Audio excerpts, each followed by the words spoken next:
parabenizar a nossa vereadora Renata por ter essa iniciativa, né, de propor esse tema que é muito importante, que é a questão da desburocratização no serviço público. E a gente entende assim, hoje o empresário, quando ele tenta dar início, né, em alguma atividade, ele praticamente é criminalizado. Eu tenho colocado isso. Por quê? Porque é exigido dele uma série de documentos antes mesmo dele começar. E é isso que o Rodrigo, talvez também o Rodrigo presente, ele já sabe que a gente vem numa luta antiga, né, Rodrigo? Na busca de melhorias para a nossa cidade, para o nosso estado, a gente vem lutando contra essas situações e tentando assim, criar um ambiente mais favorável para o desenvolvimento do Estado do Espírito Santo. Mas assim, então eu digo o seguinte, quando ele vai abrir uma empresa, é exigido tanta coisa dele, e agora, com o Simplifica, isso melhorou. Mas antes, você tinha de 6 meses, 1 ano até, para você dar início numa atividade. Então, que empresário hoje, ele consegue abrir um negócio de forma regular, foi o que o Lázaro falou, né, atendendo toda a legislação. Então, assim, é muito importante esse processo do Simplifica, e eu quero fazer algumas colocações a respeito da nossa situação, da nossa cidade, do município, né? E acho assim que nós precisamos avançar ainda bastante nesse tema. A situação colocada pelo Lázaro em relação ao Corpo de Bombeiros, e o Rodrigo explicou muito bem, trata-se de uma legislação estadual. E o Bombeiros, na verdade, ele é que cria regras para que o município atenda aquelas determinações. Então, a legislação do Bombeiros, ela é estadual e cabe ao município cumprir. Em Cachoeiro, nós conseguimos, num trabalho em conjunto com Bombeiros, reduzir muitas atividades que dependeriam da licença do bombeiro para simplificar esse processo. Então, nem todas as empresas dependem dessa certificação do Corpo de Bombeiros. Mas, assim, tem muitas atividades que ainda carecem disso e, de fato, é um processo que tem certa morosidade, mas a gente está buscando, né, mudar isso e melhorar a cada dia esse procedimento. E aí, buscando aqui a questão do Simplifica Cachoeiro, no ano passado, através da Lei 7529, foram criados alguns procedimentos, né, para melhoria de algumas situações dentro do município. Uma delas foi a questão do chamado escritório virtual. Eu vou falar mais para frente. E antes você assim só podia instalar uma empresa se você tivesse num único local. Você não poderia ter mais de uma empresa, por exemplo, aqui nessa sala. Você só poderia instalar uma empresa. Então, assim, Cachoeiro adotou uma situação, que está lá no artigo 156, no parágrafo 3º, que é o quê? Ele não tratou, basicamente, do escritório virtual. Então, o que ele fez, na verdade? Esse artigo, esse parágrafo 3º, ele foi revogado e ele simplesmente não trata mais dessa questão. Ou seja, ele não regulamentou o escritório virtual. Em contrapartida, se não existe uma legislação que impõe isso, está aberto para que você abra mais de uma empresa no mesmo local. É lógico que tudo isso vai depender do tipo de atividade com que você exerce e etc. e tal. E eu quero dizer o seguinte, coloquei ali uma frase também, simplificar para desenvolver. A grande situação que os empresários, contadores e toda a sociedade passa, nós já temos uma carga tributária muito excessiva, né? Em torno de 54% aí são tributos. Além disso tudo, ainda tem a questão da burocratização no serviço público. E isso, como o Dr. Robson falou no primeiro evento, é um hábito, é um costume que já vem lá de trás. E as administrações, elas ainda não perceberam que nós temos que mudar esse comportamento. Nós temos que criar novos hábitos e que esses hábitos eles sejam favoráveis, no sentido de que toda atividade, e a gente já sabe disso, o que geralmente, o que gera renda para a sociedade é o capital e o trabalho. Sem essas duas situações unidas, nós não conseguimos produzir nada. Porque o dinheiro simplesmente aplicado, ele gera retorno financeiro. Ele gera retorno financeiro e gera também concentração de renda. Mas ele não gera produção. Ele não gera produção. Então, o que nós temos que alinhar é o capital e o trabalho como forma de geração de emprego e renda para toda a sociedade. Acho que isso é importante. E aí eu coloquei alguns cenários que a gente já vai falar aqui, ó. Na área tributária, só para a gente fazer um breve resumo, em termos de espécies tributárias, nós temos aí preços públicos, taxas, impostos e contribuição. Olha, só para vocês terem uma ideia, há alguns anos atrás, a legislação, nós conseguimos acabar com a grande parte dos preços públicos. Nós eliminamos essa prática da administração e com o tempo ela voltou. Eu estava analisando para falar com vocês, nós temos em termos de modalidade de preço público, nós temos 192 tipos de cobrança. É taxa de expediente, é taxa de licença de obra, preço público, desculpa, de licença de obra, é isso, é por metro. São 192 casos de cobrança de preço público. Ou seja, quando você entra no município para fazer alguma coisa, você não sai de lá sem pagar nada.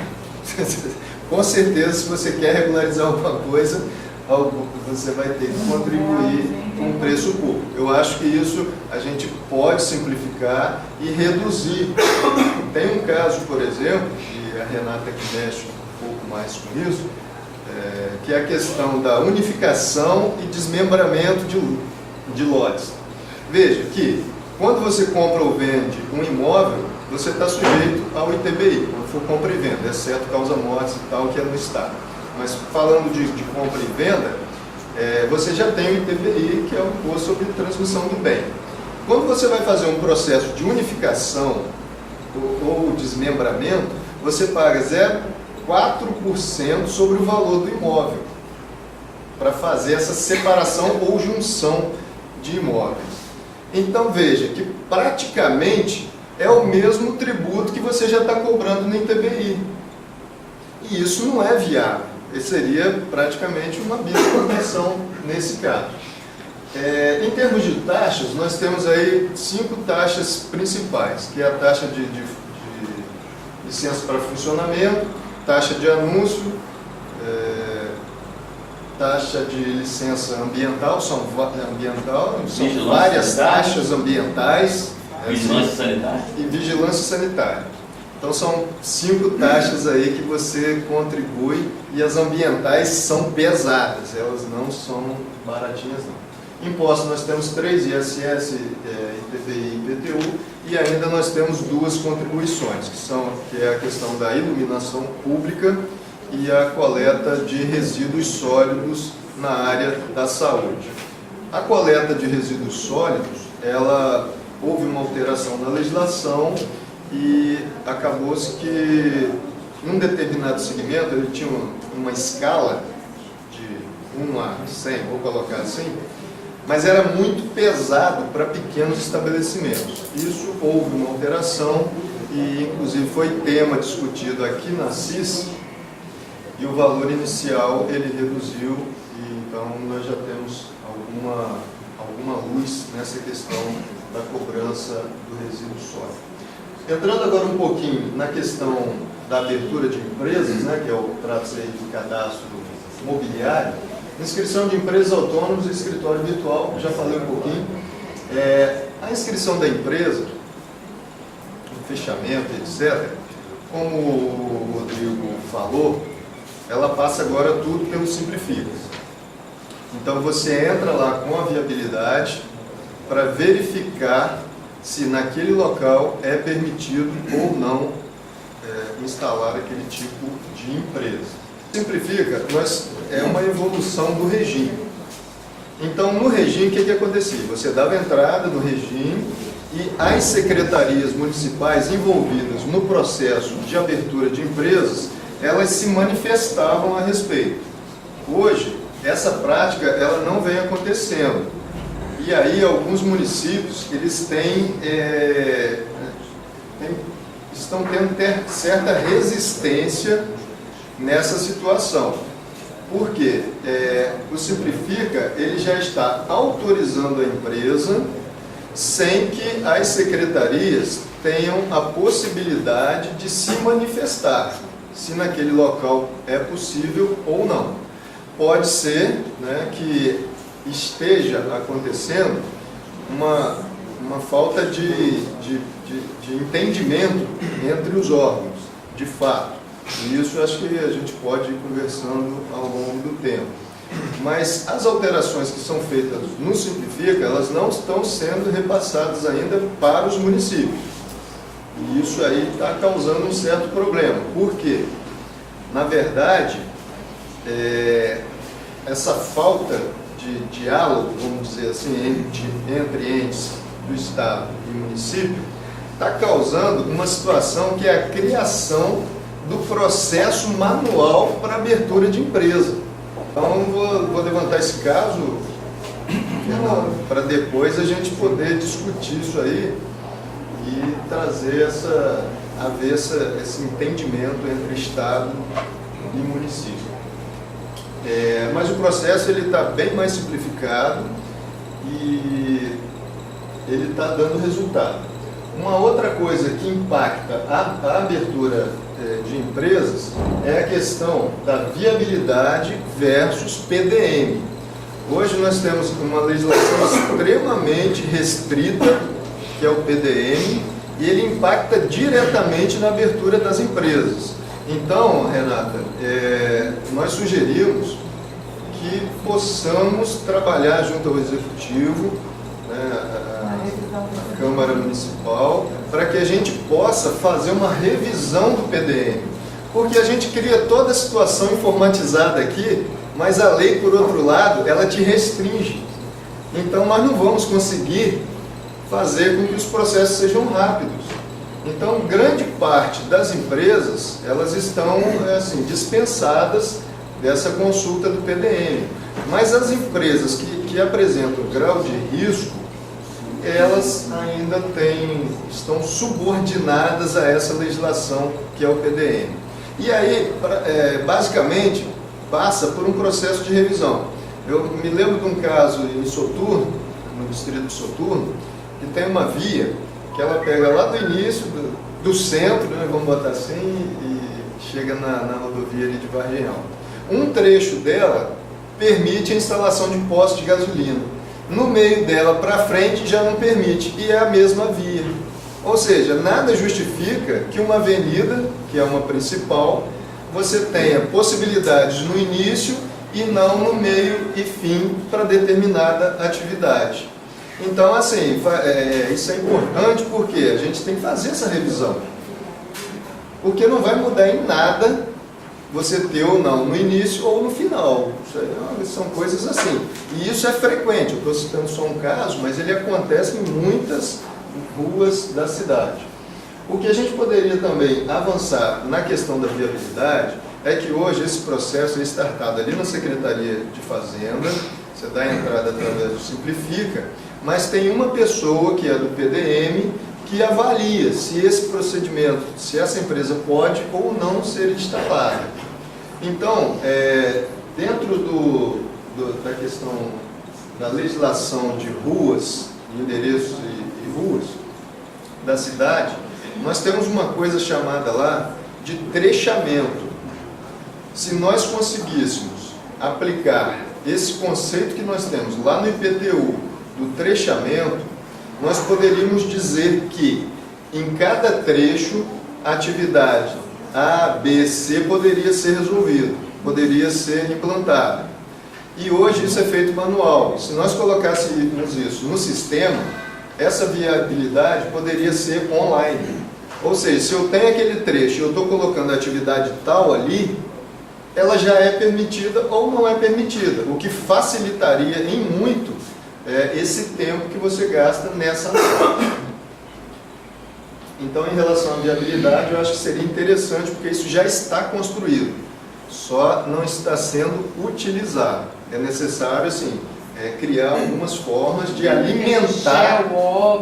Geoobras, referenciamento foi feito pela cidade toda. Isso já poderia ser aproveitado ali? Pode ser aproveitado, sim. Eu vou falar um pouquinho dele mais para frente, mas ele pode ser aproveitado, sim. Mas nós dependemos de alimentar o sistema com quais atividades que são permitidas ou não naquele trecho. E é isso que falta. Isso é uma tabelinha aqui. No endereço tal, do número tal ao número X, pode essa atividade. Então é muito tranquilo, é questão não de... Pode essa. E não pode, Não, as que podem geralmente excluem as que não podem, né? Que se ela não está ali dentro é porque ela não pode, vamos dizer assim. É sim ou não, né? O critério do informático. Não podem, porque isso. E o resto tudo pode. É sim ou não, é uma perguntinha simples em termos de sistema. Melhor, essa capacitação, Maria, é do Poder Executivo. Por que ela não está sendo implantada pelo Executivo? Rodrigo falou alguma coisa sobre isso. Nós temos que buscar modernizar a gestão. Modernização da gestão. E aí nós temos que envolver as pessoas da administração, né, dentro desse conceito. Hoje a prefeitura ela trabalha muito assim, por secretarias. Parece que cada secretaria é uma prefeitura. E não existe muito entrosamento entre elas. Porque o PDM, por exemplo, ele está era Sendub. Hoje mudou tanta coisa que eu nem sei se está lá ainda. Era da Sendub. Está lá ainda. Está lá ainda, né? Enquanto a viabilidade, ela acontece lá na Secretaria de Fazenda, com o pessoal que está lá à disposição. Então, assim, acho que falta um pouco de entrosamento entre as secretarias para que a gente possa viabilizar esse conjunto de ideias.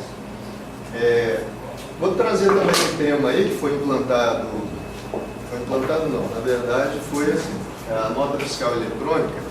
Nós já tínhamos um sistema de nota fiscal eletrônica e nós migramos para uma nova empresa.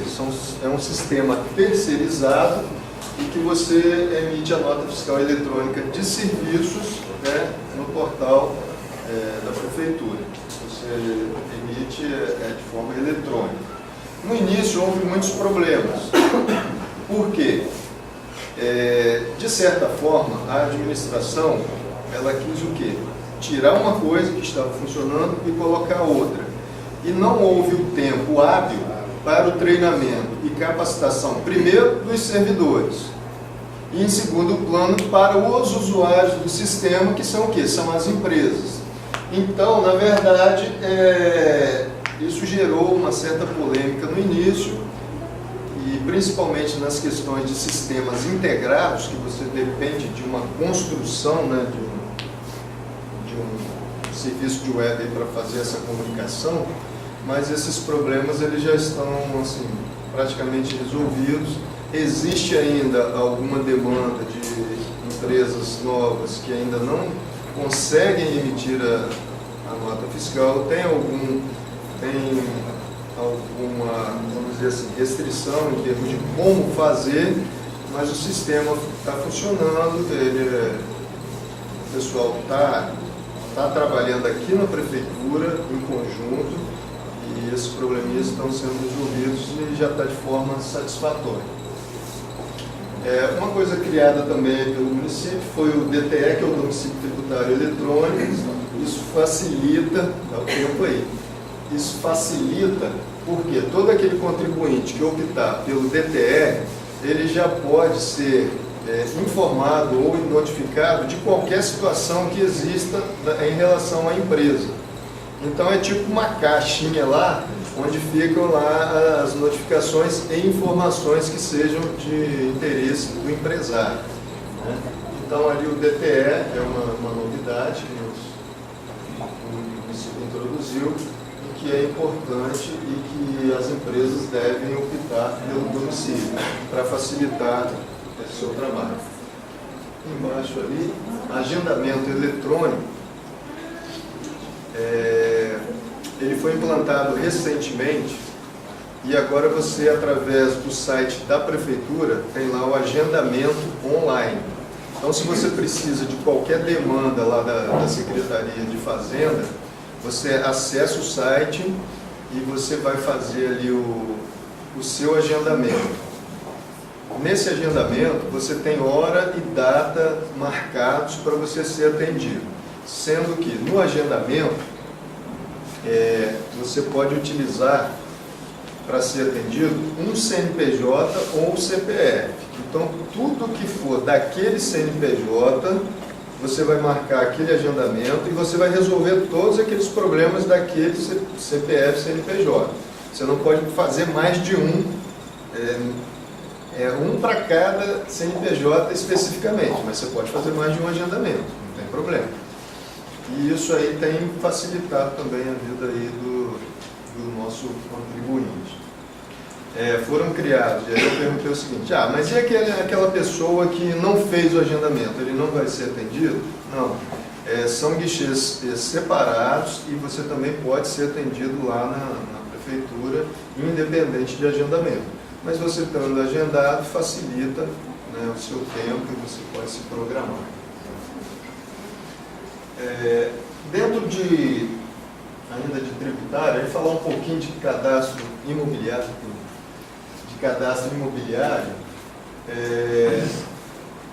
Nós temos aqui, trouxe algumas situações que é recadastramento de IPTU, PGV, que é a planta genérica de valores, e o geoprocessamento, na CENFA e outros que eu falei que eu ia falar agora. Então, avança só uma imagem, por favor. Olha, o recadastramento, isso é uma imagem antiga, foi quando nós começamos o geoprocessamento na cidade, e aí eu trouxe só um exemplo aqui, esse aí é o bairro de São Lucas. Nós podemos ver ali, tem alguns pontinhos em verde, e tem vários imóveis que não tem nada. Aquele que não tem um pontinho verde, é porque ele não tem inscrição no IPTU. Não estamos falando aqui de pagamento não, ele não está no cadastro.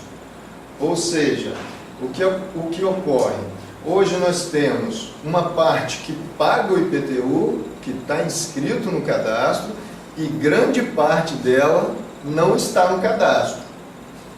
Ou seja, tem alguns pagando e outros não pagando nada. E aí, só voltando um pouquinho, que eu quero mostrar aqui, é necessário que a gente faça esse recadastramento com urgência. Eu imagino assim, que o recadastramento, numa primeira etapa, ele deveria envolver aqueles imóveis que não são cadastrados. Porque se todo mundo paga, você acaba tendo um aumento de arrecadação e você paga um tributo menor, à medida que todo mundo colabora com esse produto. É mais justiça. E se torna mais justo. Cadastramento da Cadastramento. Exatamente. 40 para 60 essa conta. É de 60%? 40 para 60. Exatamente. Isso aí é bastante complicado.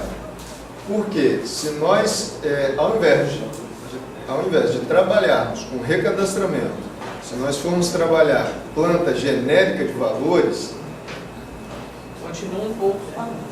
Pode ser que a gente tenha um aumento da carga tributária no IPTU. Porque a planta genérica de valor é que dá a base de cobrança do imposto. É nela que está definido o quanto você vai pagar. Então, se você tiver ali, se você construir essa planta, né? E como a gente já sabe que os valores de IPTU estão um pouco defasados, você fazendo a planta, nós podemos ter um aumento de até 100% ou mais no valor do IPTU. E isso vai trazer um grande desconforto, principalmente para as empresas, porque a alíquota maior de tributação é para a empresa. O setor comercial e industrial, a tributação dele é maior do que uma residência e assim sucessivamente. Então nós temos que ter, Renata, muito cuidado nessa questão da elaboração da planta genérica de valores, porque isso pode trazer um sério desconforto para a nossa sociedade e aumentar a nossa carga tributária. Coloquei um outro tópico aqui, que é o geoprocessamento, na Secretaria de Fazenda e também poderia ser expansivo a outras. Nós iniciamos esse trabalho tem uns 4 anos, mais ou menos uns 4 anos atrás, e essa contratação do geoprocessamento, ele é um serviço caro, e nós conseguimos aqui em Cachoeiro, com uma medida muito simples, transformar esse valor num custo bem baixo. Então nós fizemos o geoprocessamento na área da fazenda, o que não impede que esse geoprocessamento possa ser utilizado em cada secretaria do município. E aí, assim, quando você fala de geoprocessamento, antes você tinha a questão física, que era, por exemplo, o número do imóvel. E com o geoprocessamento, você passa a ter a questão da espacialização. Ou seja, eu tenho o imóvel número 1 num grau de GPS número tal. Então eu sei que aquele imóvel está localizado exatamente naquela rua e naquele local. Então você junta a questão física com a questão espacial.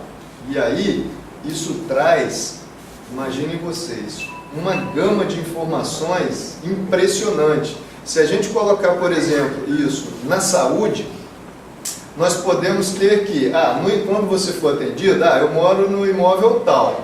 Então eu já vou saber, por exemplo, vamos dizer assim, um monitoramento de foco de dengue, né? Vamos botar assim. Então, quando você for atendido lá no postinho de saúde, você vai analisando quantos casos você teve naquela região. E ele vai apontar para onde o município tem que agir primeiro, para cuidar daquele foco, para não virar um problema geral para a cidade. Mas isso não está sendo utilizado. Isso não está sendo feito porque o geoprocessamento ele está parado. Na verdade, ele está sendo utilizado na fazenda. Esse contrato ele não está sendo pago, que é o contrato mais barato que nós temos de manutenção. Se não me engano, são R$ 32 mil reais por ano, e ele está sendo jogado no lixo. A ideia é que se promova aí a licitação de um novo geoprocessamento. E isso é um serviço, gente, extremamente caro. Você hoje, em média, no setor aí, você vai gastar de 5 a 7 milhões para fazer isso, numa licitação. Esse que nós implantamos custou menos de 700 mil. E nós temos capacidade na prefeitura, servidores, que podem fazer isso, sem custo. Aplicar em cada secretaria sem custo. Seriam pequenos ajustes, porque cada secretaria ela tem o quê? Uma forma de operar. Na área da fazenda, você visa o lado financeiro. Na área da saúde, você vai levar para a questão da saúde das pessoas. Na área da educação, você pode ter, por exemplo, se num determinado local é necessário ter uma escola ou não, de acordo com a quantidade de habitantes, de alunos daquela região. Então, ela é uma ferramenta muito importante para a gestão pública. E isso está sendo esquecido, está largado, está abandonado. É um alerta que eu vou fazer, porque provavelmente vai surgir alguma coisa nessa área aí de geoprocessamento, E aí nós temos que ter muito cuidado, porque é dinheiro público que pode estar sendo jogado fora.